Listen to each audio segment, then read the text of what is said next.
I have a feeling that by now some of you have realized what's going on here in this series. Yes, we're trying to figure out how much each of the girls in the league slay, which one's Girlypop, which one's a flop.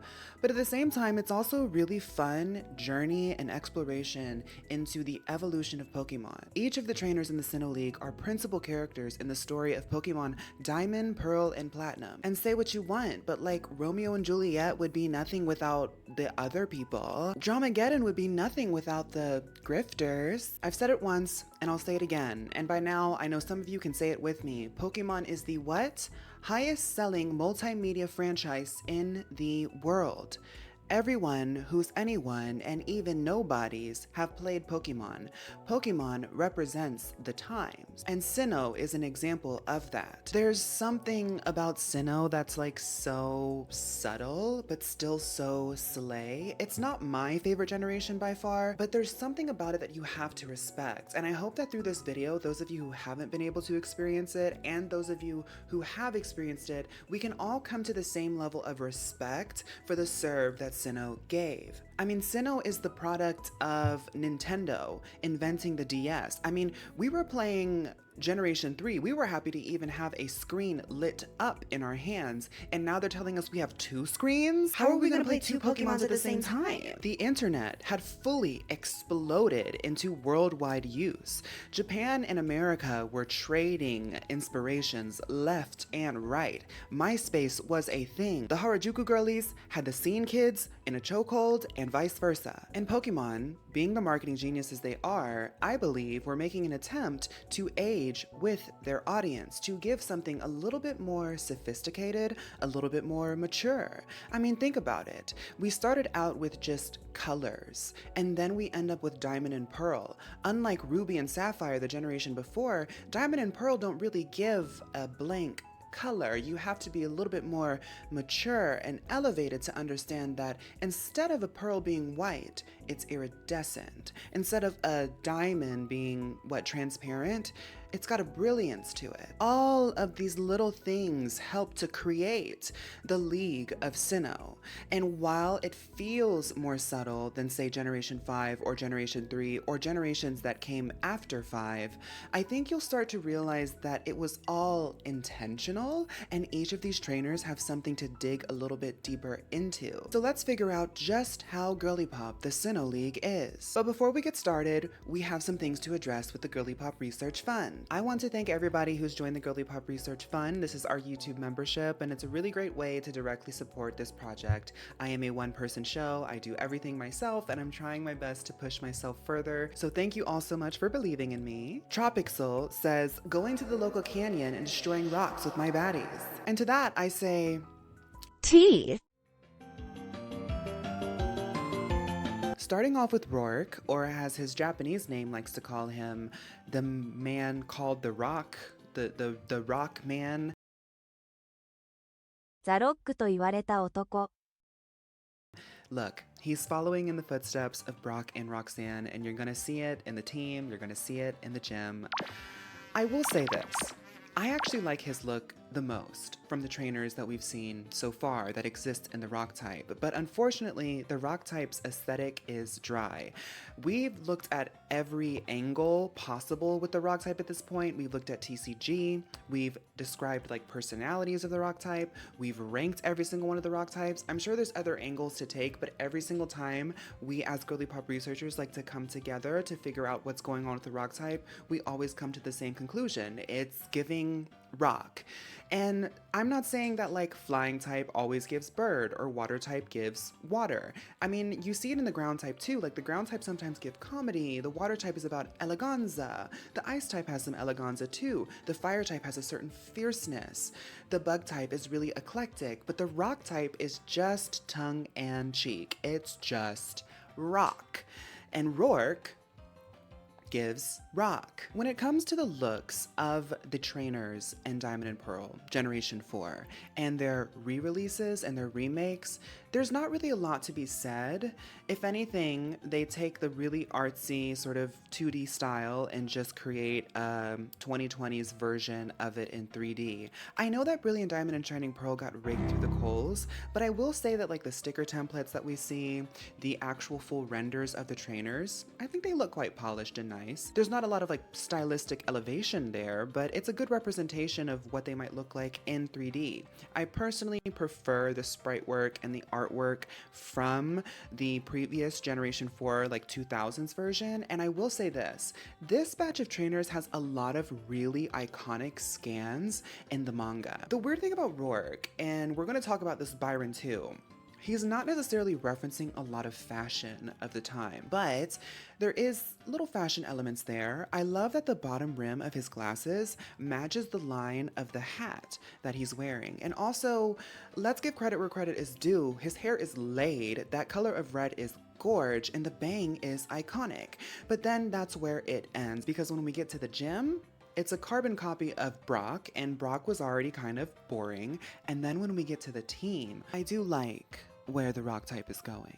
With Roark, we are seeing an improvement, but so is everyone else. The real highlights that I'm seeing are like Sudowoodo, Relicanth, and Archeops, and those come a little bit too late. Sure, Slowbro is there, but that's like Battle Tower. Is that even canon? The look, the bang, and a little slight improvement to a rock type team. I'll say that Roark is like a weak okay. And the coal badge will not be going in my Girlypop case. Sorry, Roark. Gardenia is interesting because I used to be harder on her, but I've honestly turned a much newer leaf.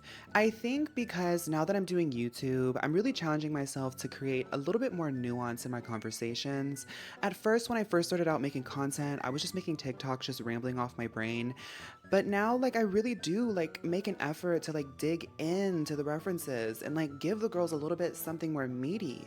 And after giving Gardenia more of a chance, I think that there's a lot to be said about her and what she's done for the grass type. Kudos to many things.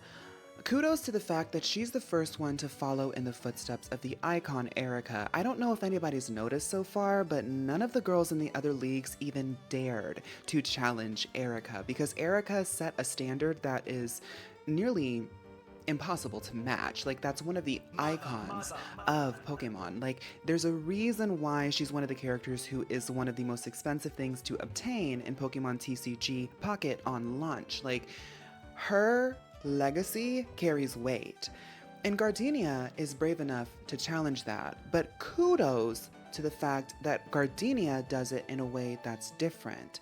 Up to this point, the grass type is like cutesy, femme, soft, quiet. Gardenia respects the grass type, but makes it more horizontal. You know, if you want to compare her look to Erica, then maybe you'll say that she's not Girlypop. But the reason why I say kudos is, yes, you're not giving hyper femme kimono girl, but you are giving campy ranger. I don't care if you're a tomboy. I don't care if you don't like to wear as much concealer as Erica does. Actually, scratch that. We all know that Erica just has like a really immaculate skincare routine and doesn't need makeup. But you get what I'm saying. Like, she's not trying to do like the girly girl thing, but she's still giving the girls something to munch and crunch on with a campy ranger serve. Cargo was also so in at the time, and looking at this outfit, I'm so glad that they didn't decide to like change her outfit later on, because not only does this represent like how she was so trendy for the moment, but I think it's aged so well, because like if you really think about it, like that orange cargo with the boot and like the cropped, I love it. I love it. In addition, I feel like the look that she gives in Masters EX is really on the nose for her. If she wasn't a ranger, she definitely would be a pirate, and like there's just a je ne sais quoi about it. Like, it just makes sense. The Eterna City Gym, it feels very reminiscent of Erica, but that clock mechanic, tick tock, tick tock, a serve is coming. Like, there's something so fun about it, so memorable about it. She's giving performance. And then with her team, it's like she's really striking that balance between being herself, being authentic, being new for the grass type, but still respecting the legacy of Erica. You see that with Rose Raid sort of standing as the hybrid between the toughness of Turtwig and the softness of Cherubi and Cherim. You also have Jumpluff and some Flora also being included in her league performances, her league battles. Her Unova team adds Leafeon, Breloom, even Tangrowth looks really good here. And then her Battle Tower team, oh my goodness. Don't know how she managed to have a Cradily, Milotic, and a Ninetales in there, but all of this makes Gardenia Girlypop. I would say that she's Mother, but I don't necessarily think that she's groundbreaking. If we really think about her legacy, she is one of the more forgotten grass type trainers, but I hope that I've made a really good case for why she's an important trainer for all of Pokemon and Girlypopology. Also, when we're talking about her badge, it's not going in the Girlypop case. Maylene is often overlooked, but I think that she is one of the characters to represent the subtlety of Sinnoh the most. The only reason why I didn't overlook her is because her hair is pink, so I knew that there was something there. There's a sporty, tomboyish flair to some of the trainers in this region, and I do think that it's representative of the times. While Gardenia had a more tomboyish look with looking like a ranger, I think Maylene has a look that is way more anchored in real life references, and I think understanding that is really significant to understanding her charm. There's also fun interactions you get with her, because throughout the story of the game, she's one of the few league trainers who you actually meet outside of the gym, and she has a shady little moment on the mountain when you're climbing it. She says that she does it barefoot like 3 times a year or something like that. It's really shady, very showgirly. I kind of like that about her. Really, when you're thinking about the look, what makes her have a statement is the pink hair fascinator. I do think that we need to give credit to that. Like, she's really, really minimal, but we've already discussed that you can anchor her look in real life, like sort of sporty streetwear fashion, but the hair is pretty cool. I like it. However, when we get to the gym, it starts getting very dusted and dirty and grimy. Like, not only is her gym a pain to get through, but it's also just very bad to look at, and her team kind of feels the same way. In her defense, now that Pokemon has aged a few years, you know, we have more to pick from the fighting type, but let's see what specifically is fighting type that we could give her flowers for. I'm seeing like the Metatites, Metacham, Hitmontop, and like Gallade. And yeah, there's some vibrancy when we get to Battle Tower, and generally there's vibrancy compared to the past trainers, but we still need a little bit more. For all of that in consideration, I guess we can say that Maylene is like a pretty solid okay. I think she's doing the right thing for the Girlypops in the fighting type. I think she's the one who woke us up maybe to the potential of the Girlypop fighting type. Her badge though, not going in the Girlypop case. Crasher Wake is one of the most memorable queens in the Pokemon universe. I mean, when you first meet him in the game, he literally sings his theme song to you. It's quite obvious that his look is referencing pro wrestling, specifically a luchador, but this all makes sense because Japan has had a vibrant pro wrestling scene for a long time, since before the Sinnoh region was even a twinkle in someone's eye. So there was a lot to draw from when they were creating Crasher Wake, with the Sinnoh region being based in Japan. I've always said that pro wrestling is just another form of drag. A lot of people like to relegate drag to like one thing, RuPaul's Drag Race, female impersonation, but drag really is just the play of like gender aesthetics. You have pro wrestling, which is very masculine, people dressing up as characters doing choreographed routines and hair and makeup and costume. Just like drag queens will do the same thing, hair, makeup, and costume to do choreographed routines. But Crasher Wake rounds it all out because one of the philosophies that made him one of the strongest trainers to become a league trainer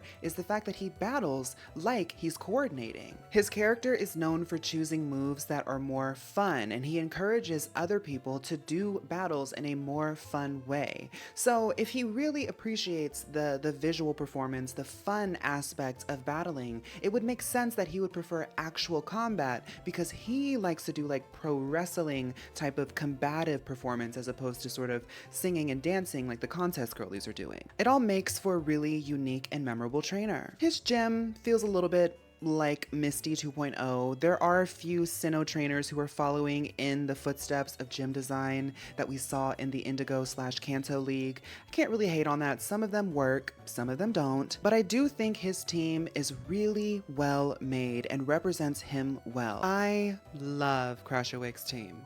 Considering what we're going for, considering the concept, jovial, funny, lighthearted, pro wrestler, water type, I really think this team checks every single box. From the jump, in the Sinnoh League, we have Ludicolo, Quagsire, Politoed, and Huntail. Now the interesting thing about Huntail is the mirror to Gorybeast, and for the girls who know, Gorybeast is the forgotten underwater sea diva, and I love that the girly popness of Crash Awake is represented in this team, but because he is like a more offbeat, left-sided girly pop with the pro wrestling kind of aesthetic but still being performative like the contest girlies, he matches it with Huntail. Not only is he giving Huntail some flowers in a very specific serve, but he's also referencing Gorybeast. The Unova team is really interesting because normally I don't like Poliwrath, but I think Poliwrath is serving with Crash Awake, and then the Luminion, the Pink Gastrodon get into that.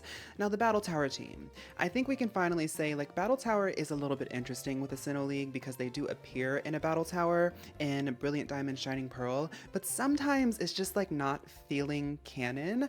I do like seeing Suicune there, but I don't like the idea of like a league trainer just like running a legendary type without any canonical story representation. That's just me being nitpicky. If you took Battle Tower out, Unova and Sinnoh League teams give you what you need. So Crash Awake is definitely giving girly pop. When it comes to the badge though, I think you're starting to notice I'm not really feeling the badges of the Sinnoh League. There are a lot of creators out there who have given context and history and lore about why the badges look the way they do, and I really tried to give it the college best in the Hoenn video, but in all honesty, I think that my perspective is enough for this video, and I'm just really gonna go off of like how I'm feeling on how these badges looks. It's not going in the girly pop case. I'm so sorry, Crash Awake. Fantina is groundbreaking for the grass type. Fantina is groundbreaking for the ghost type, and her trainer represents the floodgates finally being open for spooky popology. We've always had a feeling that the ghost type was supposed to resonate more with the girly pops, but we just had Misdreavus, and we were kind of waiting on something else. You saw it in some of the past ghost type trainers as well, I'm sure. Fantina finally answers the question of where in the world is the ghost type going? Her look is really unique. Not only is that crazy wig something that has not been duplicated, but even like the huge gown is something that you haven't seen in another trainer. I like to believe that she's supposed to represent the popularity of like Miss Universe during the era that she came out. Miss Universe used to be like a huge competition show that many of us would watch with like our grandmothers, but then since the 2010s, it's just like waned in popularity. Knowing the ghost type trainers that we've had before be this super coordinator pageant queen from France, or at least with a French accent, because France doesn't exist in the Pokemon universe, with a French accent. It's so new and novel, and it's just made Fantina one of the most memorable trainers of all time. There's a lot to be wanted from her gym, and she's one of the few trainers in Brilliant Diamond Shining Pearl who actually gets something a little bit more. I like her Brilliant Diamond Shining Pearl one more. The others that we've already discussed before, I'm kind of like, I don't really care for either or the other. I just think having like that stained glass look behind her finally matches the aesthetic that I don't think that we had in the original games. I hope by now you've seen how much further they want to take the ghost type by Generation 4, and if you haven't, then maybe the team will show you that. I mean, the likes of Driftblim, Frostlass, and Miss Magius all being new additions into this generation show how much horizontality, is that a word? How much wider they want the ghost type to be seen instead of just being spooky ghosts. They want to add new concepts on top of that. With Fantina being such an unexpected way to represent the ghost type, and then having these Pokemon on top of that, are you starting to see maybe where they want to take it, where they're seeing the potential of the ghost ghost type. On top of that, when we get to Unova, we even get the female Jellicent, which I think matches her perfectly. And for the battle tower, yes, like always, we have some weird additions, but that Shedinja, taste baby, taste. And honestly, let's go ahead and throw SpaceHey in there too, because when you have such a rounded out execution of girly popology, adding things like SpaceHey are that accessory, that icing on the cake. All of this makes Fantina a mother trainer because she is really doing wonders for the ghost type. And I also really like that badge. It's going in the Girlypop case. Byron is an interesting addition into the steel type story. I don't know what the intention is going from Jasmine to Steven to Byron. All I can say is I can smell him by just looking at the pictures. And I know that some of you might find that endearing, but we're talking about Girlypop here. So let's unpack this look. Him and Roark both have a similar look, and I find that actually charming because Roark and Byron are father-son duo in a league together. That is novel. That's not been done before. I like that both of their outfits kind of match, but the serve itself is NPC who does a lot of coal mining, but make it fashion. And frankly, Roark does it better. Byron doesn't seem to care at all about what he's wearing. When we're looking at the gym, it's steel platforms moving up and down. Not only is the puzzle not performance, it's actually a very irritating puzzle, but it's just like gray, drab, and boring. And then when we're looking at the teams, credit where credit is due. The concept is construction building, steel tossing, man. And this team feels like a brutalistic Americana moment. Okay, so if I'm really looking for Girlypop in here, it's really just like Skarmory sitting there being like, what am I doing here? Where do I go? I guess the rub with Byron is like, the steel type was doing something really interesting and I was really curious as to where it would go. And this execution feels like it's kind of walking all over all of that mystery and presence that Jasmine and Steven had built up previously. Byron is a skip, and that badge is not going in the Girlypop case.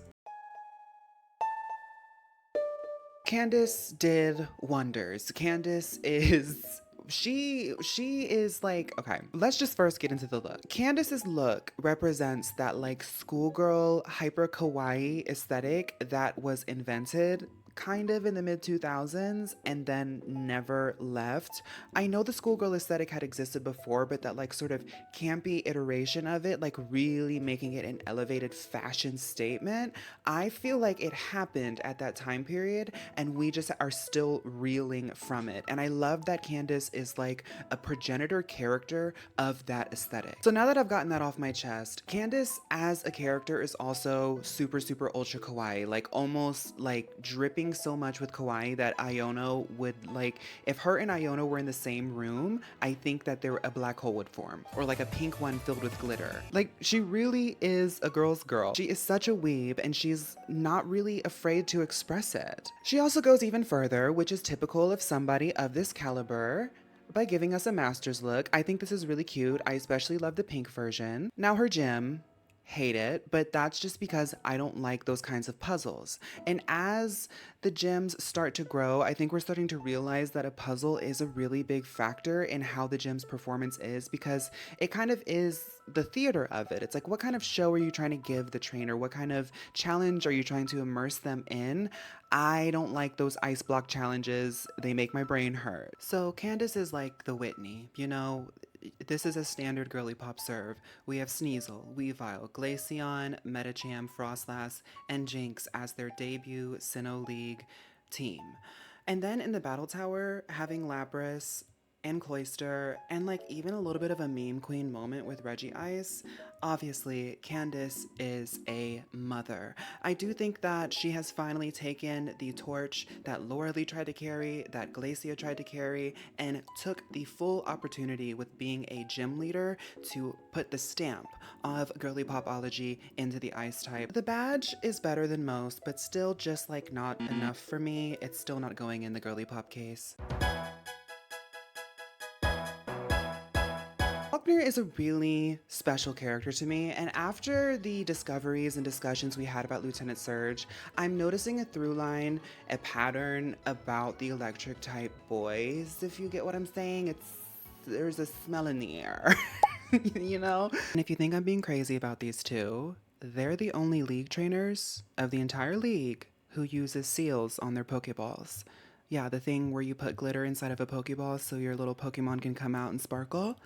Yeah, think about that. First and foremost, Volkner is a trainer of note from Chantal, and we haven't talked about Chantal yet, but those of you who are into the series know that that discussion is coming soon. But I'm just saying he left an impression on Chantal, and that should tell you everything you need to know about Volkner. All in all, I think Volkner is a really cohesive character. I think that every single aspect about him makes a lot of sense, but one thing that really gives me a soft spot in my heart for him, and this is what I'm saying, there's like this pattern. Does it not feel like him and Flint have something going on? Maybe it's because we were just talking about Candice, and we know that Candice gets in the BL. In terms of his look, he's giving a little bit of like Oni-K mixed with biker. I don't really know where the reference is, but I do think his look is quite timeless. Of some of the other trainers that really went for like street fashion, I do think that his feels less Y2K and more just timeless Pokemon. And his Masters look, I'll give him credit. He did give us a new serve. The New Year's Masters looks at this point though, that's a whole other conversation. I didn't even expect that to be a thing. Going into Masters looks to represent how Girlypop each of the trainers are. I didn't know that we would have patterns there too, but like we saw what happened with Claire. I will say his gym does confuse me a little bit, but for the electric type, I'm happy to see it. Not only does it match him, it has a story to it, it's vibrant, it has like really cool colors to represent the electric type. But in all honesty, anything is an upgrade from Watson. I'm just glad that we didn't get a copycat. I'm glad that he's trying to do something new. I also think that Volkner's team matches him very well. In the Sinnoh region, Volkner really shows a completely new side to the electric type, with the likes of like Jolteon and Luxray looking nearly exactly like him. And then like Lantern also being included gives like a little bit of like a Girlypop touch to it. We also have like Octillery, which looks really cool. In the Unova team, I'm gonna go ahead and put Galvantula in as the Girlypop too, because every time I say that I don't really get Galvantula serve, there's like 10 of y'all that show up in the comment section saying that Galvantula is a serve. Also, I love the double Rotom representation that I'm seeing in the Unova team. It's just, I don't know, he's really fierce even though he tries to come off as chill, and you see a lot of fierceness in his team. It's very cohesive. Their comedic execution kind of tempers a lot of the fierceness that we've mentioned. And then when we're looking at the battle tower, I really do think that like by the time Brilliant Diamond Shining Pearl comes out, Volkner as a trainer, the Girlypop train has left him. I think we all know what happened in Generation 5, but we're not there yet. All in all, Volkner is a Girlypop. And I actually think that his badge looks really unique and fun. I'm gonna put it in the Girlypop case.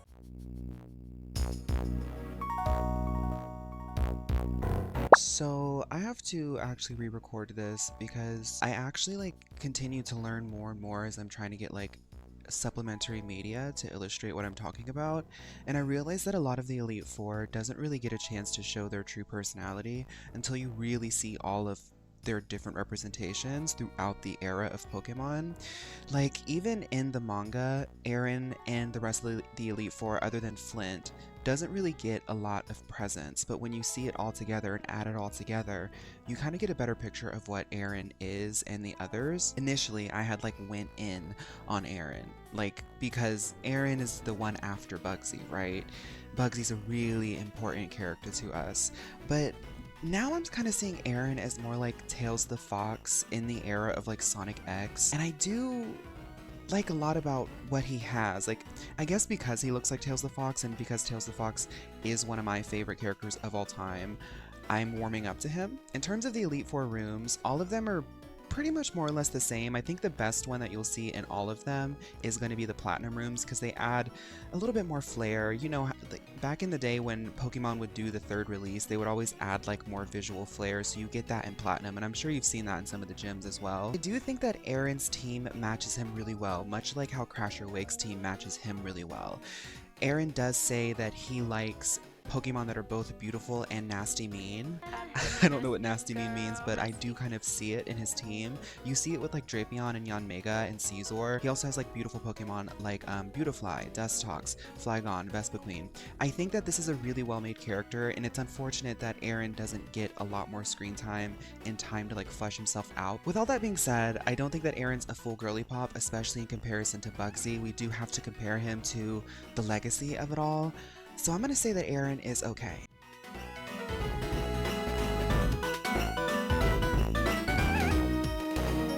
There really is something about Bertha, and I think Bertha's the reason why I have a soft spot in my heart for the ground type.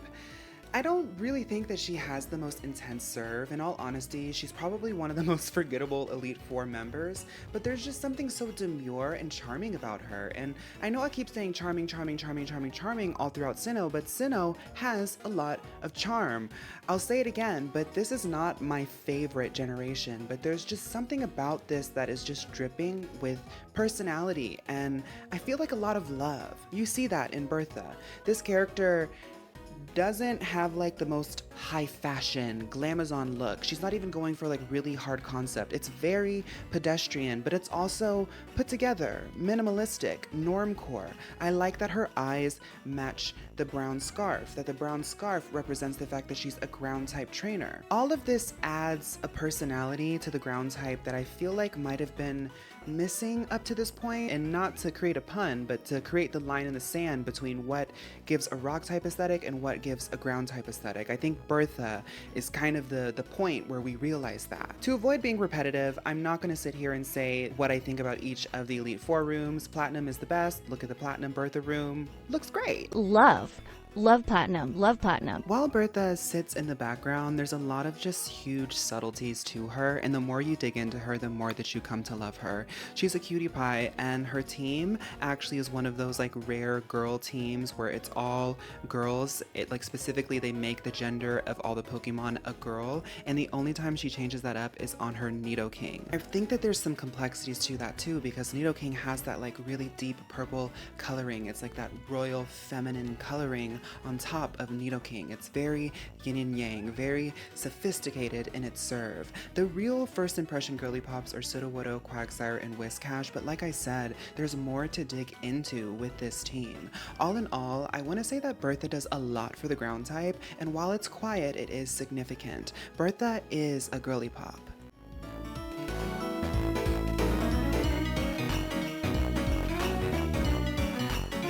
Y'all remember how I said at the intro of this video that this era of time, of culture, of internet culture, all these things, a lot of inspiration was transactional between Japan and America, vice versa. I think Flint represents that. Before we get into the look, there's some things about Flint that are super cute. He is a seal user. He's actually one of the only trainers, along with Volkner, his boyfriend, who uses a seal to represent his Pokemon. By the way, I hope that seals come back. Please, Pokemon, can we bring seals back, please? But his style is a really interesting addition to the fire type, but I do think it's a fun step forward. I mean, after the bombastic nature and personality of Flannery, I really feel like Flint follows in a way that doesn't copy her, but still matches that energy. He's not necessarily the most like fiery personality, but his look is super, super fiery. Interestingly enough, I was actually able to find a reference that might have inspired Flint. I don't know if this was like trendy for people to be doing multicolored afros. Maybe the artist had seen this while they were doing research, creating references, but I mean, there is tangible evidence here that Flint does match some Japanese media. He gives fashion in the wildest way, and he also gives the 2000s in the wildest way. I mean, I was growing up at the time, and I remember how many flip-flops there were. It's actually insane how little flip-flops you see these days, considering how many there used to be. I'm sure there's like a beach or a dump somewhere in the world that's just full of flip-flops, and girl, I don't want to know how that smells. Get into the room, Platinum room, boom, that rhymes. Let's get into these teams, because I think y'all are going to get what I'm saying now when I'm talking about him and Volkner. We have Rapidash, Lopunny, Drifblim, Flareon, Houndoom, and Ninetales. Also, I'm sure my perceptive girlies have noticed, but for those of you watching me in the background, not really like paying full attention, that Magnetar does exist to mirror his boyfriend Volkner's Electivire, both of which are featured in their post-game double battle together. Flint, I know what you are. You're Girlypop. I really wish we had a master's look for Flint because his color scheme and silhouette is so interesting, but you know, he's dating Volkner, and as Kaya said, not everybody can be the girl.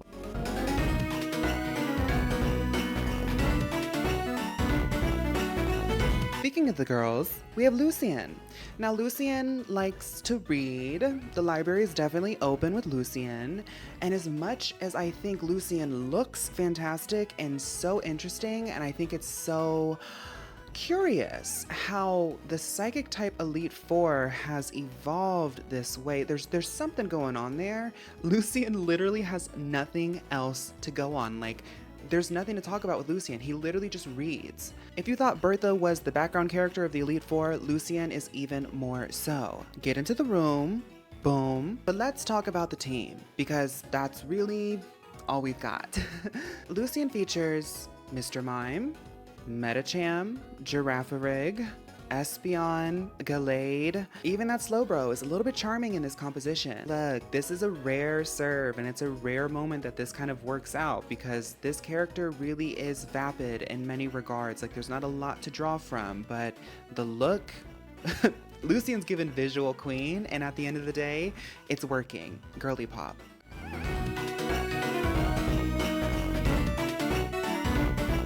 People above the age of 25 will understand what I'm saying completely, and honestly, if you're anywhere in your 20s watching this video with a sense of the world, you'll get this as well. Cynthia is the soft retirement fantasy, and if you don't believe what I'm saying, she is the champion, so the money is there, the money is long, but she's got the luxury blonding, the extensions, you never see those roots untouched. Yeah, she's soft retired. Cynthia is kind of historic because she's the first woman to be a champion in the Pokemon series, and I honestly think that she carries that crown very well. She also definitely created a lane, and we'll see that in the future videos. She vacations in Unova. And Alola. And even though Unova was raked through the coals, the Girlypops know that that's the destination. Cynthia is also a featured character in Pokemon Voltage. Now, I know some of y'all know what I'm talking about, but Pokemon Voltage is a short, sweet, and already forgotten Girlypop era of Pokemon campaigns featuring like Vocaloid and Hatsune Miku. There was like a whole thing of music and looks. Get into it. I mean, Cynthia was there at ground zero. When we're looking at the looks, I do think that Cynthia might have like a tangible reference to fashion at the time. In my research, like looking around, like what was trendy during the time of like 2004, 2005, even some of 2003 when Pokemon Diamond and Pearl were being developed, like fur was totally in Japan apparently, and one of Cynthia's most iconic parts of her silhouette is like she's super sleek and she has those pops of fur. And if the fur isn't enough for you, Cynthia's got 4 masters looks. Stephen who? I would try to tell you which one's my favorite, but I think you can see by what Editor Me is illustrating on your screen right now. How do you choose? How do you choose? Get into the room. Boom. Cynthia has Spiritomb, Roserade, Milotic, Togetic, Glaceon, the pink Gastrodon, Porygon Z. I know a lot of people attribute Garchomp to Cynthia, but I think the likes of like Garchomp and Lucario and Braviary are really there because she is like a sort of mass market queen. I mean, we all like sort of follow certain artists and creators and creatives and prolific people who do have to do certain things that appeal to the mass market. She is the champion, and at the end of the day, if she went full Girlypop, some of her detractors would probably like rake her through the coals for it. We know that she has the capability to do without that Garchomp. And honestly, Garchomp is considered kind of like a legacy Girlypop because of Cynthia's serve, but I'm not talking about them here today because as you can see, Cynthia doesn't need that to show that she's Girlypop. In fact, Cynthia is so good at giving Girlypop that she is mother. And that is our Girlypop tier list and discussion of how Girlypop the Sinnoh League is. Thank you guys so much for waiting on this. I'm obviously planning on keeping this series going. I just had to take a little bit of a break because I had a lot of stuff going on in my life, and I feel like this discussion is really important for us as appreciators and connoisseurs of Pokemon. There's so much to draw from it, and every time I make these videos, I really want to make sure that I encourage people to continue the conversation, to hopefully spark a new angle, a new perspective of why each of these generations are so important to the evolution of Pokemon, as well as like culture itself. And also, it's just fun to see how Girlypop each of the trainers are. I hope whatever you're up to next, whatever video you're watching next, or whatever errand you're going to run, whatever paper you're going to submit, I hope it goes by super, super well. Thank you so much. I hope to see you next time. Bye.